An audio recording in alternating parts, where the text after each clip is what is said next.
Septiembre de 1940, Mar del Norte, aproximadamente 180 millas al este de Escocia. Gran Bretaña se encontraba sola contra la máquina de guerra nazi. Tras la caída de Francia, Alemania preparaba la Operación León Marino, la invasión de las Islas Británicas. Para ello, la Kriegsmarine había enviado en secreto a los fiordos noruegos su mayor baza, el portaaviones pesado Graf Zeppelin, recién incorporado al servicio. Si ese buque lograba salir al Atlántico, junto con los submarinos, podría cortar por completo las vitales rutas de suministro británicas. El 17 de septiembre de 1940, la inteligencia británica detectó el grupo de combate alemán. Apenas había tiempo para reaccionar. Desde el portaaviones HMS Illustrious y aeródromos cercanos en Escocia se levantó todo lo que pudieron, un pequeño grupo de aviones. Entre ellos volaba el teniente Richard Dick Henderson, piloto de 26 años de la 800ª Escuadrilla del Fleet Air Arm de la Marina Real. Dick había nacido en un pequeño pueblo de Kent. Antes de la guerra trabajaba como mecánico en una fábrica de aviación y se apasionaba por el vuelo. En 1938 se alistó voluntariamente en la aviación naval. Era un hombre tranquilo, reservado, con un humor seco típicamente británico. Pilotaba un Blackburn Skua, un pesado bombardero en picado bimotor que muchos ya consideraban obsoleto. El Skua era lento. Su velocidad máxima apenas alcanzaba los 360 kilómetros por hora. Su maniobrabilidad era pobre. Sin embargo, tenía una cabina bien blindada, depósitos de combustible autosellantes y un armamento decente, 2 ametralladoras Browning .303 en las alas y una móvil en la cabina trasera manejada por el artillero. Ese día la misión era casi suicida: localizar la formación alemana, atacarla y retrasarla a toda costa hasta que llegaran las fuerzas principales de la flota. Cuando los 9 Skua avistaron el objetivo, la escena que vieron abajo heló la sangre. El grupo alemán era imponente, el portaaviones Graf Zeppelin escoltado por cruceros y destructores. Sobre la formación volaban decenas de cazas Bf-109 y Bf-110. Los alemanes ya preparaban una segunda oleada de ataque contra las costas británicas. La orden fue clara: atacamos. Pero casi inmediatamente los cazas alemanes se lanzaron sobre ellos. 2 Skua fueron derribados en los primeros minutos. Luego cayó otro. Henderson se quedó prácticamente solo. 2 Bf-109, al ver un solitario y pesado bombardero, se acercaron con desprecio para atacarlo de frente. Para los ases alemanes parecía una presa fácil, un lento inglés que pronto entraría en pánico y huiría. Pero Dick Henderson no entró en pánico. «¡Agárrate, Tommy!», gritó a su artillero radiooperador, el suboficial Thomas Gray. En lugar de lanzarse en picado y escapar, Henderson tiró bruscamente de la palanca, levantó el morro de su pesado Skua y se lanzó directamente de frente contra el primer Messerschmitt. La velocidad de acercamiento superó los 700 kilómetros por hora. El piloto alemán no esperaba tanta audacia. En el último segundo intentó girar para evitar la colisión. Ese instante fue suficiente. Henderson apretó el gatillo. Las 2 ametralladoras de las alas rugieron. Una lluvia de balas atravesó la cabina y el fuselaje del Bf-109. El caza alemán estalló en llamas, dio una vuelta y se precipitó al mar dejando una columna de humo negro. El segundo Bf-109 intentó atacar por el lateral, pero Henderson ya realizaba un viraje cerrado. Gray gritaba por el intercomunicador: «¡A la izquierda! ¡Viene por la izquierda!». Henderson lanzó el avión hacia la izquierda y volvió a enfrentarse al enemigo. El alemán no pudo esquivarlo. Una larga ráfaga impactó directamente en el motor. El segundo Messerschmitt comenzó a humear y se precipitó hacia el agua. En solo 2 minutos, un único y lento Skua había derribado 2 modernos cazas alemanes, algo que se consideraba casi imposible. Pero la batalla apenas comenzaba. El avión de Henderson ya tenía varios impactos. Del ala derecha salía humo, una ametralladora se había averiado y el combustible empezaba a gotear. Sin embargo, el teniente ni siquiera pensó en retirarse. Delante, imponente y amenazante, se encontraba el Graf Zeppelin. En su cubierta había actividad frenética, técnicos preparando más aviones para despegar. Las baterías antiaéreas ya apuntaban al solitario bombardero británico.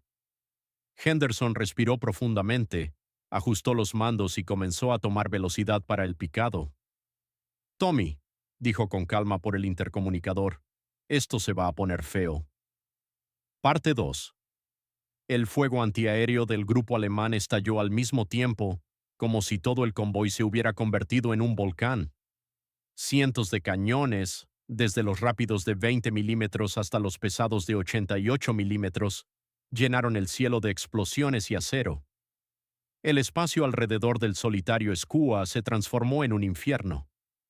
«Agárrate fuerte, Tommy», gritó Henderson lanzando el avión en un picado casi vertical. A pesar de su torpeza, el Blackburn Skua había sido diseñado precisamente para este tipo de ataque. Henderson inclinó el morro hasta casi 70 grados. La velocidad aumentó rápidamente. El indicador superó los 450 kilómetros por hora. El rugido del viento era ensordecedor. El mar se acercaba a toda velocidad. El Graf Zeppelin crecía cada vez más en su visor. Henderson podía distinguir claramente la larga cubierta de vuelo, las cruces negras sobre los aviones y el movimiento frenético de la tripulación. Eligió su objetivo, el centro de la cubierta, justo delante de la isla de mando, donde estaban los ascensores y la entrada al hangar. El fuego antiaéreo era cada vez más intenso. Un fragmento atravesó la carlinga y rozó la mejilla de Henderson. La sangre comenzó a correr por su rostro, pero él ni siquiera parpadeó. Desde la cabina trasera, el suboficial Gray disparaba sin parar con su ametralladora para intentar alejar a los cazas que los perseguían. «¡Dos Messerschmitt a nuestra cola!», gritó Gray. «Los veo». A 900 metros de altura, Henderson estabilizó ligeramente el avión para apuntar mejor. En ese momento, dos Bf-109 intentaron atacarlo por detrás. Gray abrió fuego contra ellos. Uno recibió impactos en el radiador y se apartó. El otro continuó la persecución. 500 metros, 400, 300. La cubierta del portaaviones ya ocupaba todo su visor. Henderson pulsó el botón de lanzamiento. Dos bombas perforantes de 500 libras se soltaron y cayeron hacia el objetivo. Un segundo después tiró con fuerza de la palanca. La sobrecarga lo aplastó contra el asiento y todo se volvió oscuro por un instante. El Skua salió del picado con un fuerte gemido. En ese momento, a sus espaldas se produjeron dos poderosas explosiones. La primera bomba atravesó la cubierta de vuelo del Graf Zeppelin y estalló en el hangar, donde estaban aparcados varios Ju-87 Stuka ya cargados de combustible. Se desató un incendio monstruoso.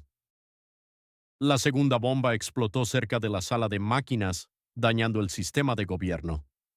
El portaaviones perdió velocidad inmediatamente y comenzó a virar lentamente hacia la izquierda. Henderson no miró atrás. Sabía que había acertado.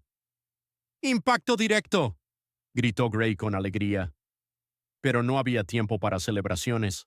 El avión de Henderson estaba gravemente dañado. El motor derecho fallaba, del ala derecha salía combustible, y los controles respondían con dificultad. 4 Messerschmitt ya los perseguían. Comenzó una desesperada carrera por la supervivencia. Henderson lanzaba el pesado Skua de un lado a otro, usando toda su habilidad. Los alemanes atacaban por turnos. Las ráfagas de balas trazadoras pasaban muy cerca. Una de ellas destrozó el alerón derecho. Otra perforó un tanque de combustible. El olor a gasolina llenó la cabina. «Tommy, ¿estás bien?», gritó Henderson. «Vivo. Solo me rozaron el hombro». Volaban a baja altura, casi rozando las olas. Era su única oportunidad. A tan poca altura, los Messerschmitt tenían más dificultad para apuntar. Los pilotos alemanes, furiosos por la audacia del inglés, los persiguieron hasta el límite de su autonomía, pero poco a poco se fueron quedando atrás. Cuando finalmente se libraron de la persecución, el Skua de Henderson parecía un colador volador. Más de 80 impactos, un motor prácticamente muerto, combustible casi agotado y varios instrumentos destruidos. La sangre de la herida en la cara le cubría los ojos, pero seguían volando. Durante el regreso, Henderson apenas habló, solo respondía brevemente a Gray. En su mente solo había una idea: tengo que llegar. 40 minutos después, el maltrecho Skua apareció sobre el HMS Illustrious. La cubierta estaba preparada para recibir aviones dañados. Cuando Henderson inició la aproximación, el avión temblaba violentamente. Los ganchos de cola engancharon los cables de frenado en el último momento. El avión se detuvo a solo unos metros del borde de la cubierta. Mecánicos y sanitarios corrieron hacia él. Cuando abrieron la carlinga se encontraron con una escena terrible: dos hombres ensangrentados y exhaustos entre un fuselaje destrozado y olor a combustible. Uno de los mecánicos contaría después que contó 87 impactos en el avión. El Skua fue dado de baja inmediatamente, pero su golpe no había sido en vano. La inteligencia confirmó poco después: el Graf Zeppelin tenía graves daños. El incendio en el hangar había destruido más de una docena de aviones, había perdido velocidad y el gobierno estaba dañado. El mando alemán se vio obligado a cancelar el avance hacia el Atlántico y devolver el portaaviones dañado a Noruega. Un solo bombardero lento y dos valientes británicos habían logrado detener a toda una formación de combate. Cuando llevaban a Henderson en camilla hacia la enfermería, miró al comandante de la escuadrilla y murmuró con una débil sonrisa: «Señor, al final lo conseguimos». En la enfermería del portaaviones HMS Illustrious olía a antiséptico, sangre y metal quemado. Henderson fue colocado sobre una mesa y el cirujano naval se inclinó inmediatamente sobre él. «La cara habrá que suturarla», murmuró el doctor, «y el hombro y la pierna los revisaremos con más calma». «¿Cómo demonios sigue vivo, teniente?». Dick esbozó una débil sonrisa con los labios partidos. «Terquedad, señor.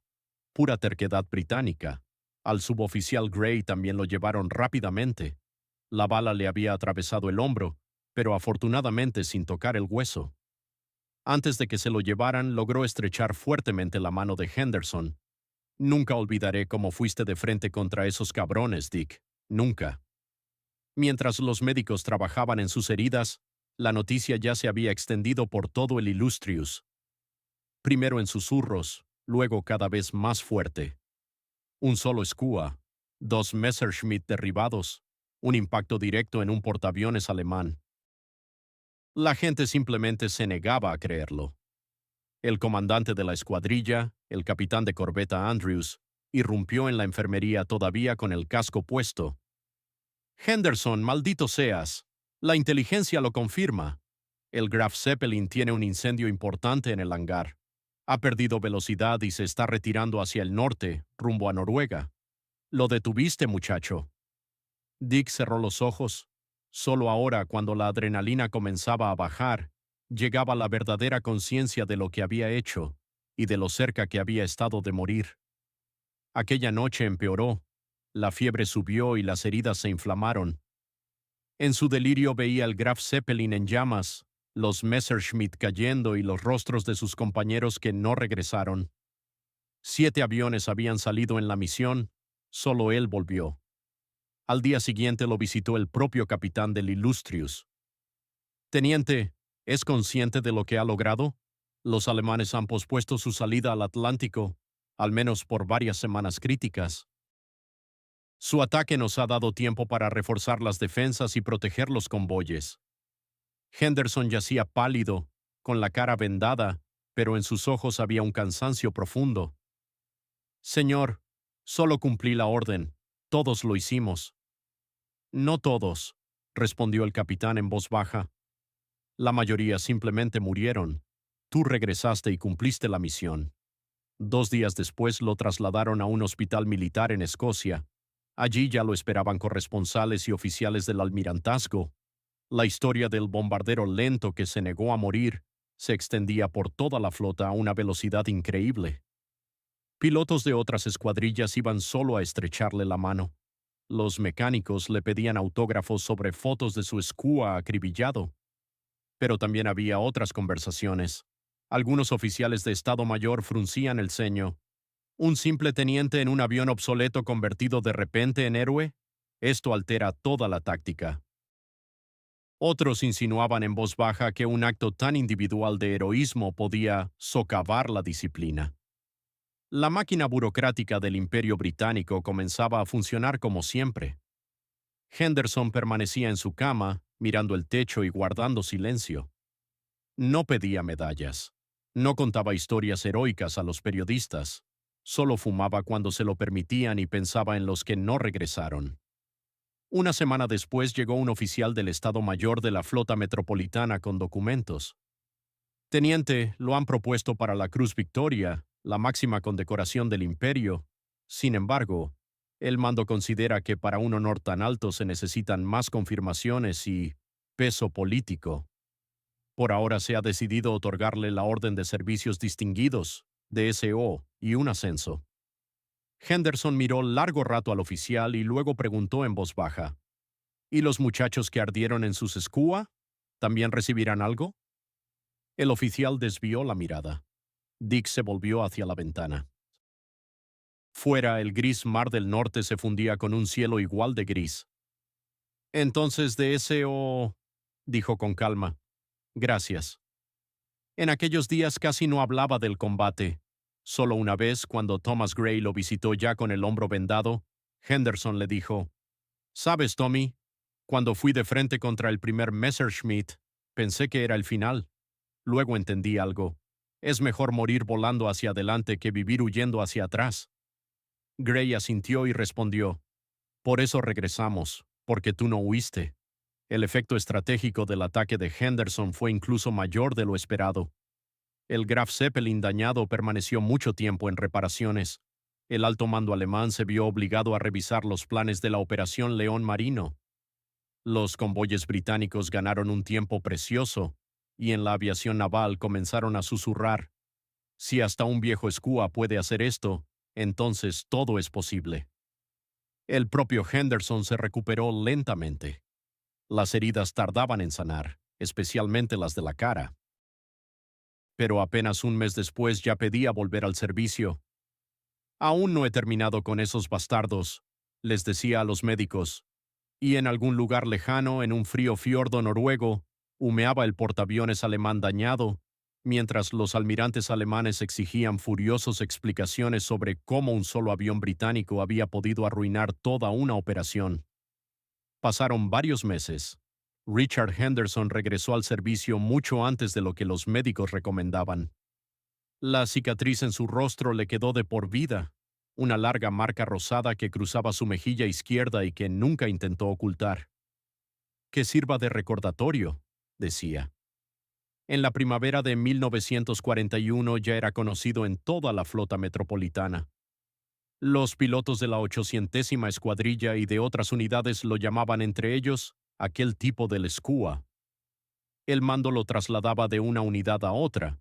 Se convirtió en instructor, transmitiendo a los jóvenes pilotos las duras lecciones del Mar del Norte. «Recordad una cosa», repetía en cada clase. «El avión puede ser viejo, lento y torpe, pero si tienes acero en el pecho en lugar de corazón, sigue siendo peligroso». En 1942 lo enviaron al Mediterráneo, donde participó en la escolta de convoyes a Malta. Después llegaron Normandía y los convoyes árticos. La guerra continuaba, y él siguió volando, ya en aviones más modernos, Fairey Fulmar y Barracuda. Pero aquel combate contra el Graf Zeppelin siguió siendo el más importante de su carrera. Por aquella misión del 17 de septiembre de 1940, fue condecorado oficialmente con la Orden de Servicios Distinguidos, DSO, y ascendido. La propuesta para la Cruz Victoria, la más alta condecoración del Imperio Británico, fue rechazada por falta de suficiente peso estratégico y exceso de acción individual. Eso decían los documentos oficiales. Henderson lo aceptó con serenidad.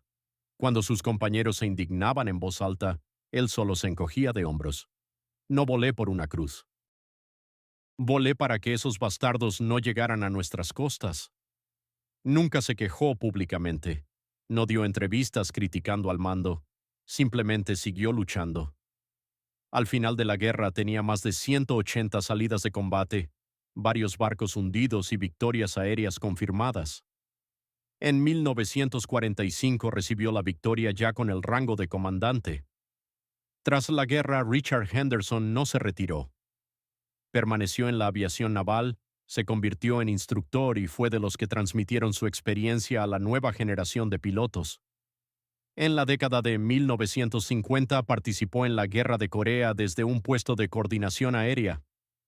En 1964, a los 50 años, se retiró con el rango de capitán. Se instaló en un pueblo tranquilo de Kent, cerca del mar. Se casó, tuvo 2 hijos y vivió una vida serena. A veces, por las tardes, salía a la orilla, encendía su pipa y miraba el horizonte durante largo rato. Cuando le preguntaban por aquella batalla, respondía de forma breve y seca: fue un día de trabajo normal. Simplemente ese día todo encajó y no tenía derecho a fallar. Murió en 1998 a los 84 años. En su funeral estuvieron decenas de veteranos de la aviación naval. Sobre su tumba sonó la última salva de honor. Hoy, en un pequeño museo de aviación naval en Yeovilton, se exhibe un Blackburn Skua restaurado. Junto a él hay una sencilla placa que dice: Avión del teniente Richard Henderson, 17 de septiembre de 1940, uno contra todo un portaaviones. Esta historia casi se olvidó entre las grandes batallas de la Segunda Guerra Mundial, pero sigue siendo un brillante ejemplo de que a veces no es la velocidad del avión ni la cantidad de cañones lo que decide el resultado, sino el carácter del hombre que lo pilota. Un solo bombardero lento, un piloto que se negó a huir, 2 Messerschmitt derribados, un portaaviones alemán dañado, y toda una operación que se fue al garete. Gran Bretaña resistió, en parte gracias a hombres como Richard Dick Henderson,